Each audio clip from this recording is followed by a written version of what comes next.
Please allow me first to introduce myself. My name is Irena Ajolova, and I have the honor today to represent SRSG, who is unavoidably absent, and but sends his regrets to all of you and apologize for the omission.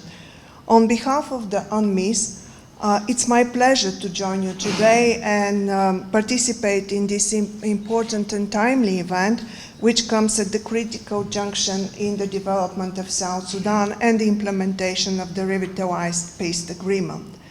I really consider this event important because it reveals the IGAD and as well as the government of South Sudan commitment to all these conflict early warning and response mechanisms in the region and the country. And later I'll speak about our own experience, how these mechanisms allow us to implement our mandate successfully. It's very commendable that today the book Conflict Early Warning in the Horn, CEWARN's journey is presented to the attention of the broader audience of South Sudanese state and non-state actors.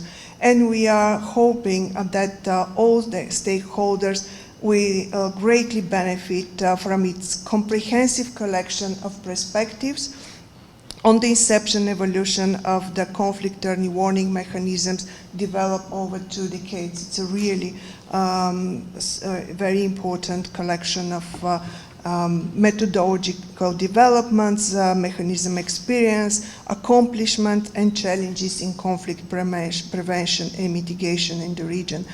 And it will be a very useful tool to guide all South Sudanese policymakers, government officials, and as well international partners working in South Sudan in the area of conflict prevention and mitigation.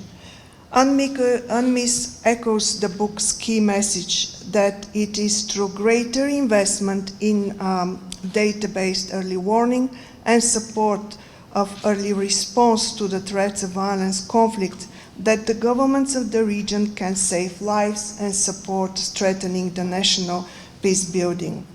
Launching of this book, as many of you of the previous speakers mentioned, is also timely as the transitional period enters in its last year. While steps taken so far to implement the revitalized peace agreement are very welcomed and very well acknowledged, critical benchmark, including the implementation of the transitional security arrangements, permanent constitution making, and key electoral legislation remain outstanding. In addition, the security situation is still challenging in terms of subnational violence. So in this context, and in accordance with the Security Council Resolution 2625, the new one recently adopted, the mission will continue to pivot to a more responsive posture through our own early warning system and meeting pressing protection needs. How we utilize this early warning system, our mission-wide, is a good example of the importance of such mechanisms. The mission has enhanced its capacity by moving away from static-based centric security tasks. We have made efforts to maximize the mobility of the force so that it can respond to threats year-round. Importantly, the mission's strategic interventions contributed to a 42% decline in civilian casualty over the past years. To recall, in 2021, UNMISS established 125 temporary operating bases to prevent and respond to conflict hotspots, working with humanitarian partners and leveraging our capacity to support political solutions in the country.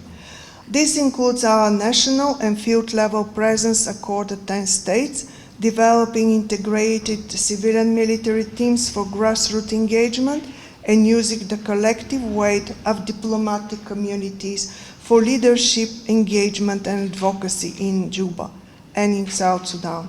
Civilian and military efforts complement each other. Neither is effective on its own. All these above-mentioned achievements wouldn't be possible without the rigorous implementation of the mission-wide early warning and response strategy. That's why we strongly encourage the government of South Sudan to develop and enhance its own mechanism.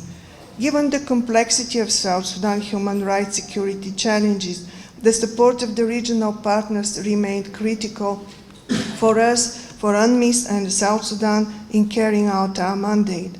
Our mission considers African Union and its policy organs to be a preeminent key partners in our collective efforts in South Sudan, including in the area of early warning and response, where therefore we continue to engage the African Union Commission and the African Union High-Level Committee on South Sudan, as well as IGAD.